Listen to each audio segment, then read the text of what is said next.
Oi, meu nome é Evan. Tenho 27 anos. Até o mês passado, eu era só um carpinteiro morando sozinho numa rua tranquila perto da praia, cuidando da minha vida. Aí, uma noite, durante a pior tempestade do ano, a luz caiu e alguém bateu na minha porta. Abri e encontrei uma mulher que eu só tinha visto de longe. Encharcada, tremendo, a aliança dela reluzindo com os raios enquanto sussurrava: Tem lugar na sua cama? A chuva era tão forte que quase não ouvi quando ela disse: Não posso voltar para casa hoje. Se você está assistindo isso agora, me diga de onde você é nos comentários, porque eu ainda não sei se o que fizemos foi errado. Eu tinha 27 anos, morando sozinho numa casinha de um quarto na rua Seagrass, quando a tempestade derrubou a energia e mudou tudo. Já passava da meia-noite quando ela bateu. A chuva castigava meu telhado por horas e eu tinha desistido de tentar dormir. Estava sentado no meu sofá, no escuro, ouvindo o vento arrancar as telhas, quando 3 batidas secas cortaram o barulho. Peguei a lanterna e abri a porta. Ela estava lá na chuva, encharcada, tremendo, os cabelos escuros colados no rosto. Água escorria do vestido rasgado dela na minha varanda. Ela olhou para mim com aqueles olhos arregalados e desesperados e sussurrou: Tem lugar na sua cama? Por um segundo, eu apenas a encarei. Eu a tinha visto pelo bairro, a mulher que morava na casa de vidro grande lá no morro. Sempre impecável, sempre distante. E ali estava ela, parada na minha porta como um pássaro perdido. Sim, eu disse. Minha cama é sua. Eu fico no sofá. Algo passou pelo rosto dela. Alívio, talvez. Ou surpresa. Entreguei uma toalha para ela do banheiro. Tem uma troca de roupa na cama. A porta fica entreaberta e vamos tomar um chá primeiro. Sem conversa depois que apagar as luzes. Ela assentiu e desapareceu no meu quarto. Acendi algumas velas e coloquei a chaleira no meu fogareiro. Os fios da rede elétrica estavam caídos por toda a rua. Essa tempestade era maior que a maioria. Enquanto eu esperava a água ferver, estendi minhas colchas antigas no sofá e tentei não pensar no fato de que uma completa estranha estava trocando de roupa a uns 3 metros de mim. Quando ela saiu, estava usando minha camisa de flanela folgada e uma calça jeans que estava comprida demais para ela. Tinha tentado secar o cabelo com a toalha, mas ainda estava úmido nas pontas. À luz das velas, pude ver que ela era mais velha do que eu pensava. Lá, pelos 30 e poucos, linda daquele jeito sofisticado e caro que me fazia sentir que devia pedir desculpas por algo. Eu sou Evan, eu disse, entregando uma caneca de chá. Margot, ela envolveu os dedos na cerâmica como se quisesse roubar o calor dela. Notei a aliança, ouro branco, simples, refletindo a luz das velas. Sentamos na minha pequena mesa sem falar.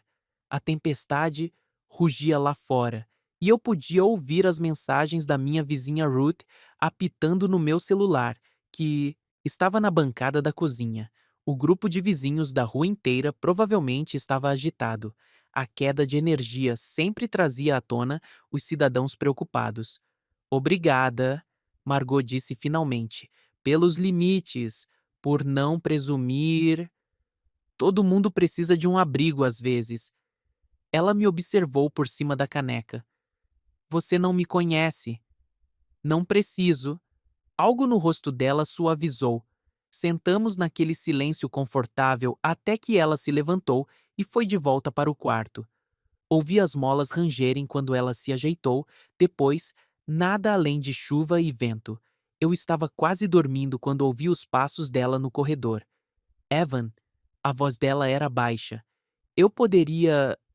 Eu poderia ter mais um cobertor? Trouxe uma das colchas da minha avó sem entrar no quarto. Ela estava parada na porta, e por apenas um momento estávamos perto o suficiente para que eu sentisse o perfume dela por baixo da lã molhada e da chuva. Noite ruim? Perguntei baixinho. Ela desviou o olhar. Eu tinha convidados hoje e. Deu errado. Não insisti. As pessoas dizem o que precisam que você saiba. Quando me virei para voltar para o sofá, faróis varreram minha janela da frente. Um carro estava parado na rua com o motor ligado. Observei pela cortina enquanto ele se afastava depois de 1 minuto ou dois. Mandei mensagem para o meu amigo Jonas para ele checar o fio caído da rede elétrica pela manhã e me ajeitei para o resto da noite. Quando acordei, uma luz cinzenta entrava pelas janelas e a chuva tinha diminuído para um sussurro constante. Eu ouvia movimento na cozinha, cheiro de ovos e torrada. Margot tinha dobrado minhas colchas numa pilha arrumada e estava parada no meu fogão, totalmente vestida com as roupas da noite passada. A barra rasgada do vestido estava presa com um alfinete de segurança. Espero que não se importe, ela disse, sem se virar. Eu quis fazer o café da manhã. Me importar? Você está cozinhando na minha cozinha. Não estou reclamando. Ela sorriu. O primeiro sorriso de verdade que eu tinha visto nela. Mudou todo o rosto dela. Comemos sem falar muito. Ofereci para consertar o vestido dela, mas ela balançou a cabeça. Quando perguntou se eu tinha um pente, dei a ela o do meu banheiro e tentei não observá-la arrumar o cabelo. Eu preciso ir, ela disse, enxaguando o prato. Foi quando a Ruth bateu. Olhei para a porta do quarto. Estava semi-aberta e pude ver que Margot tinha congelado perto da pia. Só um segundo, eu chamei, abrindo a porta da frente só o suficiente para ver a Ruth parada na minha varanda com uma cesta de muffins. Ah, Evan, querido, fiquei tão preocupada com todo mundo na tempestade. Quem precisou de ajuda ontem à noite? Eu vi luzes se movendo por aí. Não posso falar agora, Ruth. Tem coisa no fogão. Atrás de mim, uma tábua do assoalho rangeu suavemente. Ruth espiou por trás de mim, tentando ver dentro da casa. Bem, você me avisa se alguém precisar de alguma coisa. Temos que cuidar uns dos outros.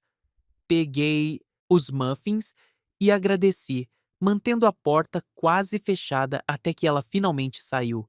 Quando me virei, Margot estava perto da porta dos fundos com os sapatos na mão. Tem outra saída? Apontei para a varanda dos fundos. Pelo quintal, contornando a cerca dos Hendersons. Você vai sair na rua Maple. Ela puxou o capuz e virou a aliança para a pedra ficar virada para dentro. Obrigada, ela disse, por tudo. Depois que ela saiu, esperei 5 minutos e mandei mensagem. Segura! Um único ponto apareceu na minha tela. Nada mais. Naquela tarde, eu estava aplanando tábuas de cedro na minha oficina quando me lembrei de algo. Ontem, antes da tempestade, eu tinha passado pela galeria no centro e notado um problema de infiltração na calha acima da entrada. A mulher lá dentro estava pendurando quadros, movendo-se com o tipo de cuidado preciso que falava de coisas caras. Era a mesma mulher que tinha parado na minha porta na chuva. Terminei meu projeto atual e fui a pé até o centro enquanto o sol estava se pondo. A galeria estava prestes a fechar, mas a porta ainda estava aberta. Encontrei Margot lá dentro, sozinha, olhando fixamente para um quadro de um farol. A calha, eu disse da porta. Vai vazar de novo se chover mais. Ela se virou. Na luz branca e limpa da galeria, ela parecia pertencer àquele lugar, polida, intocável. Mas eu via um cansaço ao redor dos olhos dela. Você não precisa. Eu quero.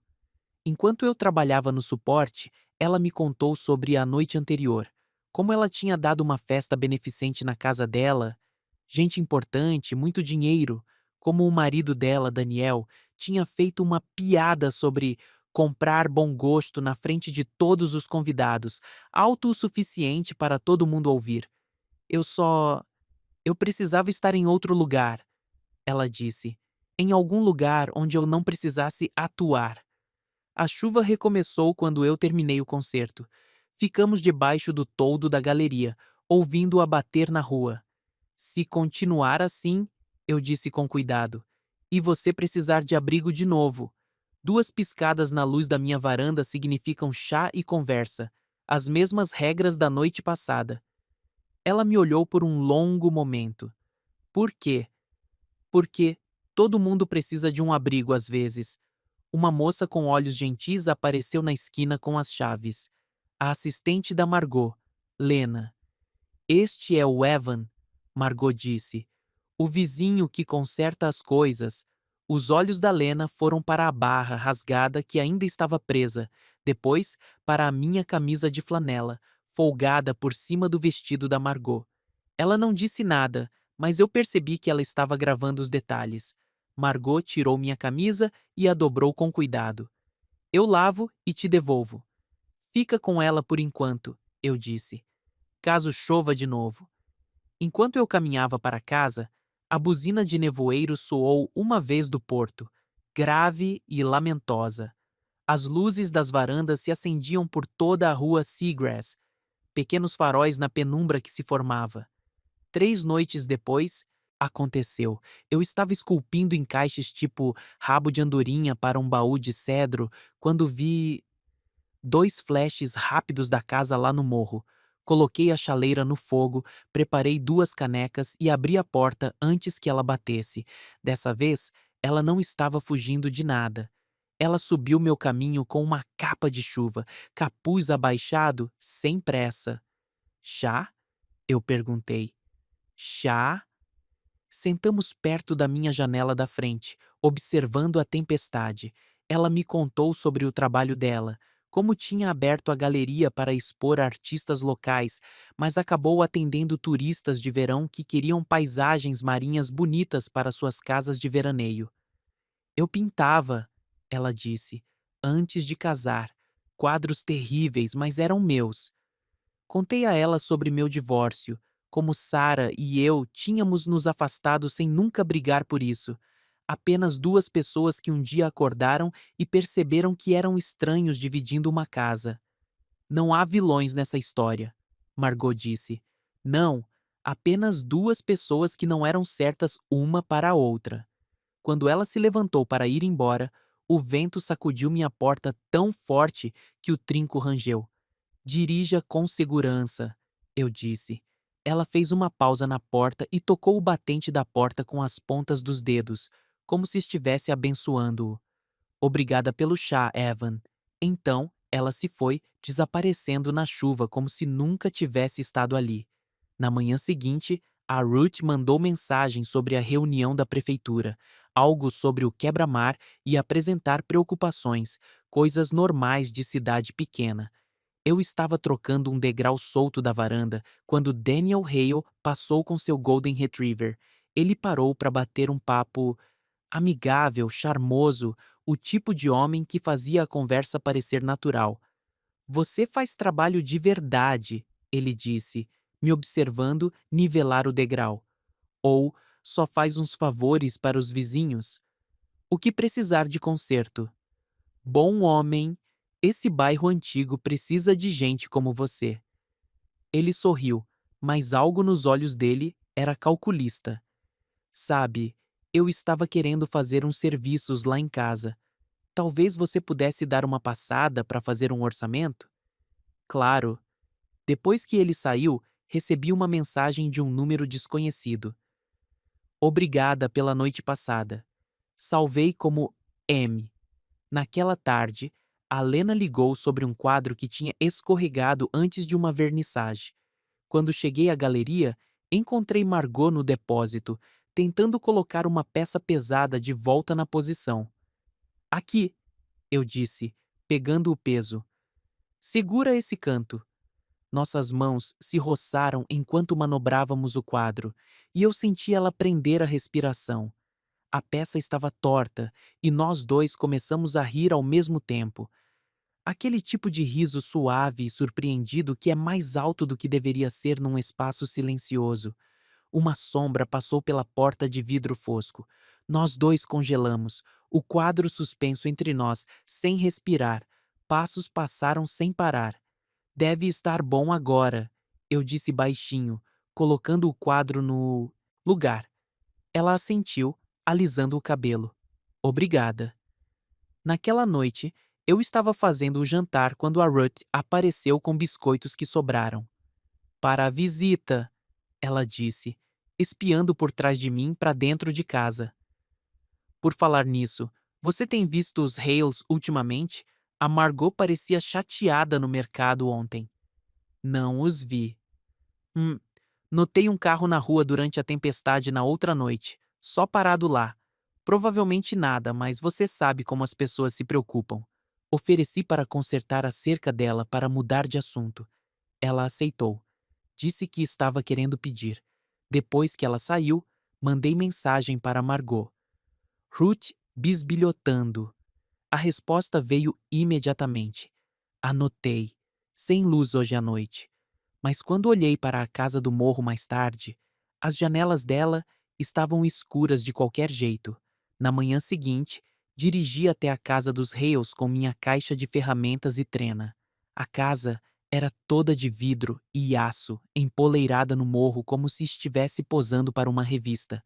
Daniel atendeu a porta de calça, caque passada e camisa polo, casualmente rico. Evan, entra, entra! Ele me conduziu por cômodos que pareciam não ser realmente habitados. Posso te servir algo? Tenho um bourbon que vai mudar sua vida. Estou bem, obrigado. Documentei infiltração numa soleira de janela. Medi um acabamento solto. Coisas de rotina. Margot passou pelo corredor enquanto eu trabalhava e conseguimos um olá educado que pareceu pisar em ovos. A Lena mencionou que sua caminhonete estava na galeria. Daniel disse enquanto eu guardava as coisas. Bom ver vizinhos ajudando vizinhos. Só um quadro solto. Ele deu um tapinha no meu ombro. Amigável demais. Demorado demais.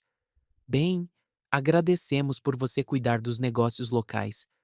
Deixei um orçamento detalhado no balcão dele e saí de lá. O tempo todo, senti que estava sendo observado. Naquela noite, esperei por 2 piscadas do morro. O céu estava limpo, nenhuma tempestade prevista. A luz da varanda permaneceu escura.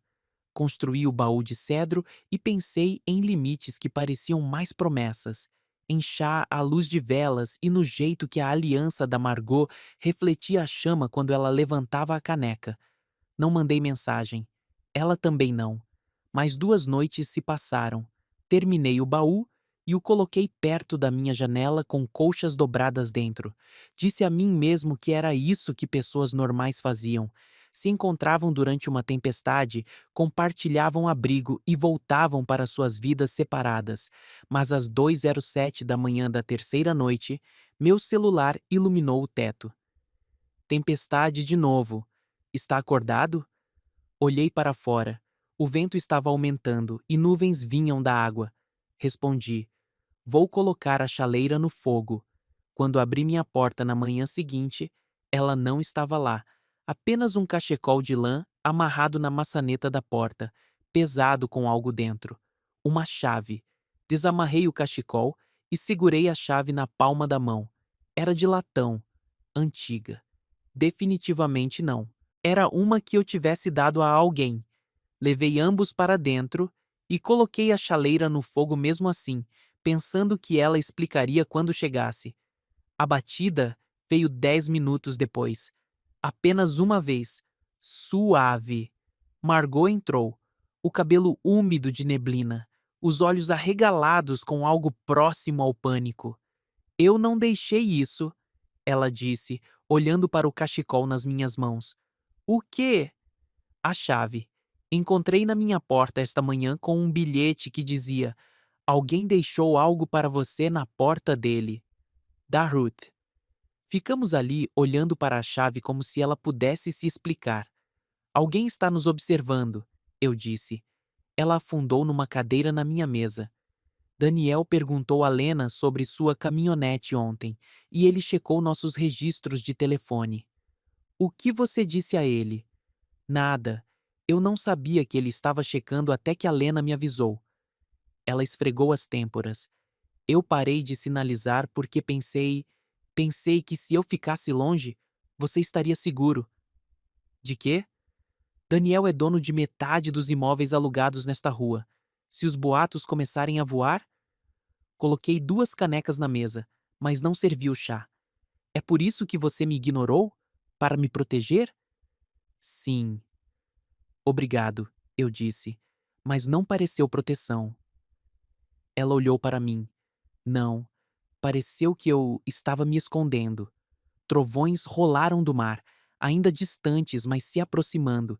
Eu podia ver a tempestade se formando pela janela da minha cozinha, nuvens escuras se acumulando como uma parede. Então, o que fazemos? Eu perguntei.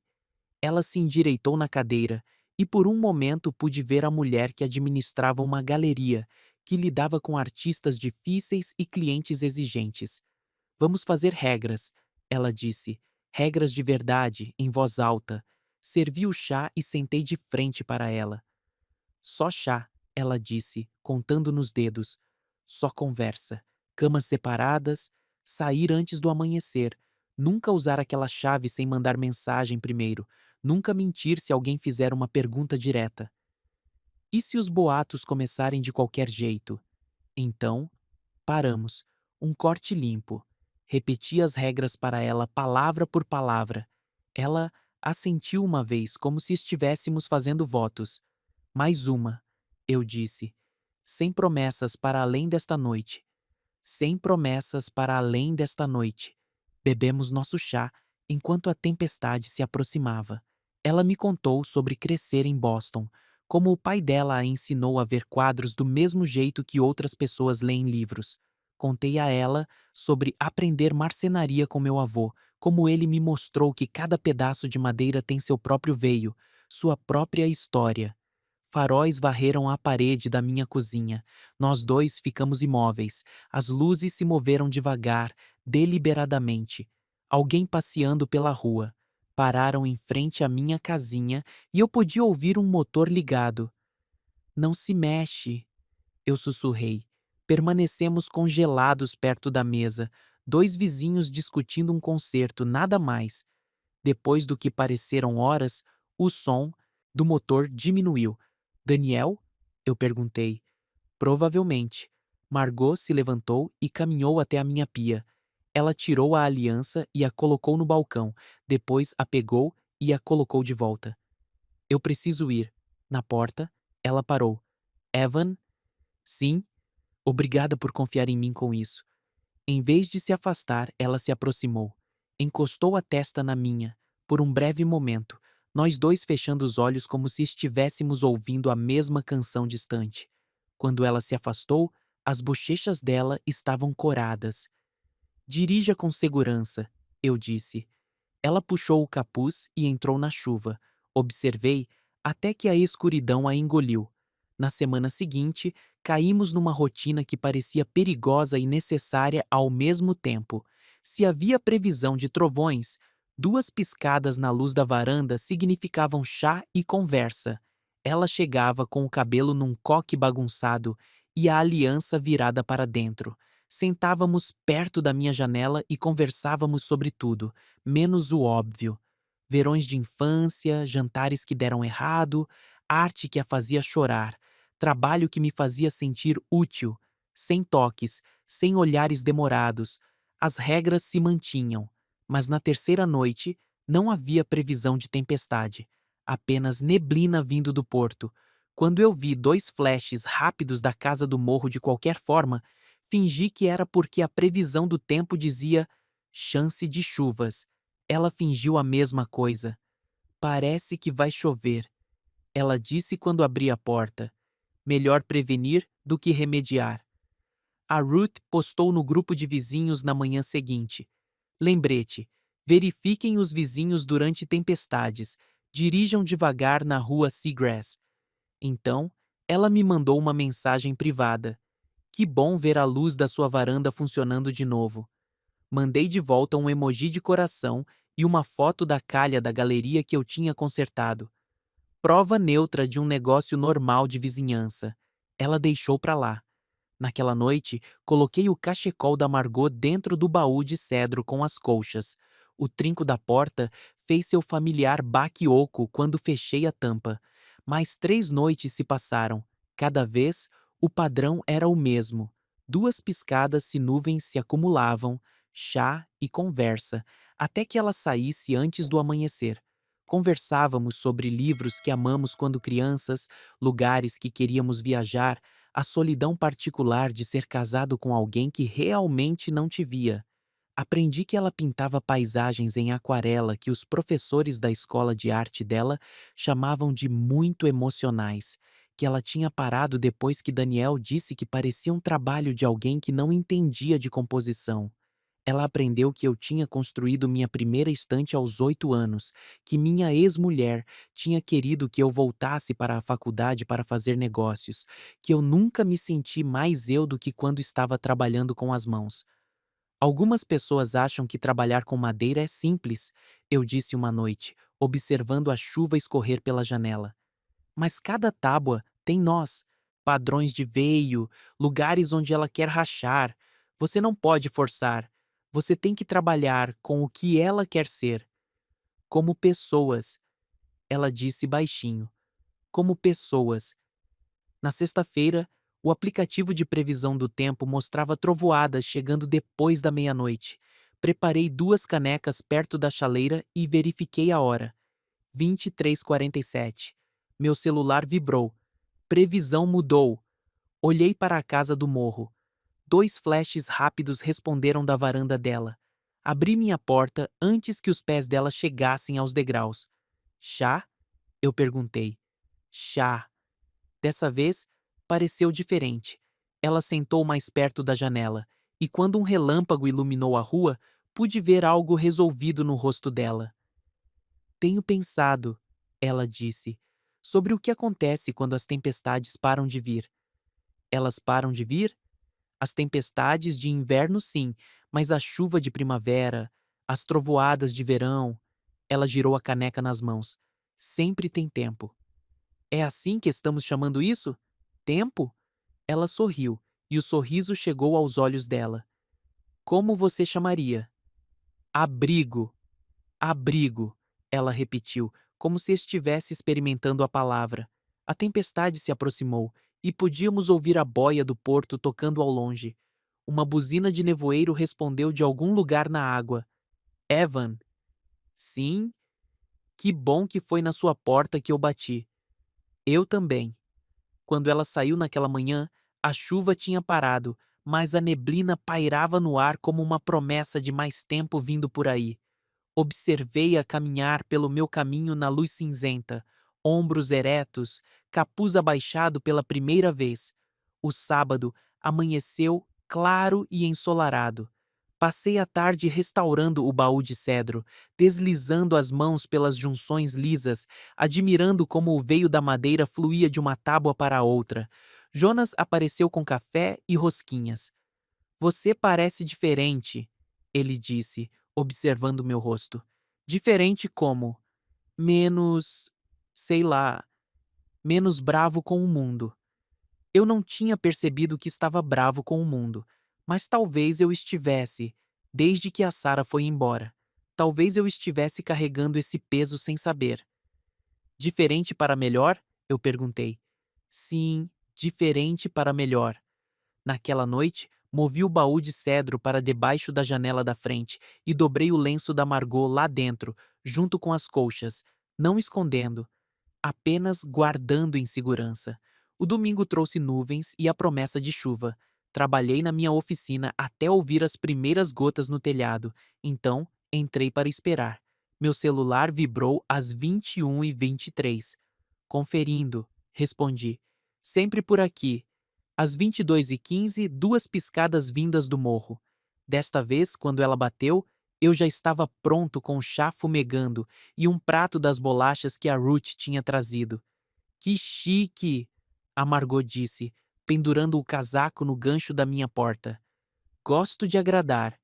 Nos acomodamos nos nossos lugares de sempre, mas algo estava mudando. A distância cuidadosa que mantínhamos estava diminuindo, não porque estávamos nos aproximando, mas porque o espaço entre nós parecia carregado. O Daniel vai para Portland no próximo fim de semana, ela disse. Viagem de negócios. Ah, 3 dias. Olhei para ela do outro lado da mesa. Você está me dizendo isso porque pode ter tempestades enquanto ele estiver fora? Estou te dizendo porque. Ela fez uma pausa, escolhendo as palavras com cuidado. Porque não quero passar 3 dias me perguntando se você está se perguntando onde estou. Eu me perguntaria. Então estou te contando. A chuva aumentou, batucando mais forte no telhado. Ela puxou os pés para cima da cadeira e abraçou os joelhos. Posso te perguntar uma coisa? Ela disse. Manda ver. Você já pensou no que estamos fazendo aqui? Todo dia? E aí? Apoiei minha caneca e realmente olhei para ela. Cabelo escapando do rabo de cavalo, maquiagem desfeita há horas, vestindo minha velha camisa de flanela por cima da própria roupa porque a temperatura tinha caído. Eu acho, eu disse lentamente, que algumas coisas não têm nome e talvez não tenha problema. Talvez não. Um trovão estalou sobre nossas cabeças e ela se assustou um pouco. Sem pensar, estendi a mão pela mesa e toquei a dela. Nós dois congelamos. A pele dela era quente, macia. Eu podia sentir o pulso dela sob meu polegar. Desculpa, eu disse, começando a afastar a mão. Não, a voz dela era quase um sussurro. Não peça desculpas. Ficamos assim por talvez uns 10 segundos, minha mão cobrindo a dela na mesa. Então, faróis varreram a janela da frente e nós dois recuamos como se tivéssemos sido queimados. O carro não parou desta vez, apenas passou devagar, mas o encanto estava quebrado. Eu devia. Ela disse. É. Ela se levantou e pegou suas coisas. Na porta, ela se virou. Evan, o que a gente acabou de fazer, isso não fazia parte das regras. Eu sei. Estamos mudando as regras? Pensei nisso, no peso da mão dela sob a minha, no jeito como ela tinha dito meu nome como se significasse algo. Eu não sei, eu disse por fim. Estamos? Ela sorriu, triste e complicada. Eu também não sei. Depois que ela foi embora, sentei na minha cozinha escura por um bom tempo, ouvindo a tempestade se afastar para o mar. O baú de cedro pegava o luar da janela, sólido e permanente em um mundo que parecia estar se movendo sob meus pés. Pensei em regras e limites, na diferença entre abrigo e esconderijo, no jeito como algumas promessas eram feitas sem palavras, cumpridas sem contratos. Meu celular vibrou uma vez. Obrigada pela noite. Respondi. Sempre. Então apaguei as 2 mensagens e fui para a cama, adormecendo ao som da chuva que poderia durar até de manhã, ou poderia clarear ao amanhecer. O tempo era imprevisível assim, mas algumas coisas você podia contar. 2 piscadas da luz da varanda. Chá que ficava quente até você estar pronto para bebê-lo. Uma porta que se abria antes mesmo de você bater. Em algumas manhãs, o baú de cedro pegava a primeira luz pela minha janela do jeito certo, e eu podia ver o padrão do veio fluindo como água, como se estivesse me contando uma história que eu estava apenas começando a entender.